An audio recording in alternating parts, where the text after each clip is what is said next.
இன்றைக்கும் கூட துரோகிகளையும் விரோதிகளையும் இப்ப துரோகிகள் அப்படின்னு வர்ற பொழுது திரு எடப்பாடி பழனிசாமி அடிஷனலா டிடிவி தினகரனையும் சேர்த்துட்டாங்க. அவர் போய் அங்க சேர்ந்தனால அப்படிங்கிற மாதிரி. விரோதி என்பது திராவிட முன்னேற்ற கழகம் என்பது தெரியும். அப்ப இந்த 2 பெரும் இயக்கங்களையும் வீழ்த்தி மீண்டும் புரட்சித் தலைவர் அம்மா ஆட்சியை அமைப்பேன் என்கிற சூளுரையோடு களத்துக்கு வந்திருக்கிறார்.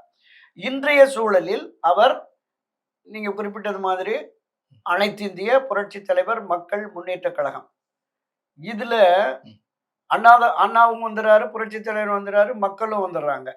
அப்ப ஒரு அரசியல் இயக்கம் என்பது எல்லோரையும் அரவணைத்து கொண்டு செல்லணும் அப்படின்னு அறிவித்த உடனே, எப்படி அனகாபுத்தூர் ராமலிங்கம் வந்து அண்ணா திராவிட முன்னேற்ற கழகம் என்கிற அரசியல் கட்சியை பதிவு செய்ததை புரட்சித் தலைவர் எடுத்து அவர் தலைமையேற்று நடத்தினாரோ, அதுபோல வேறொரு தொண்டர் புரட்சித் தலைவர் காலத்திலிருந்து அண்ணா திராவிட முன்னேற்ற கழகத்தில் பயணித்த தொண்டர் பதிவு செய்திருந்த இந்த கட்சியில் நான் என்னை இணைத்து பயணிக்கிறேன், தலைவர் மாதிரியே நானும் இந்த வழியில வர்றேன் அப்படிங்கிற ஒரு அடையாளத்தை சொல்லிட்டாரு.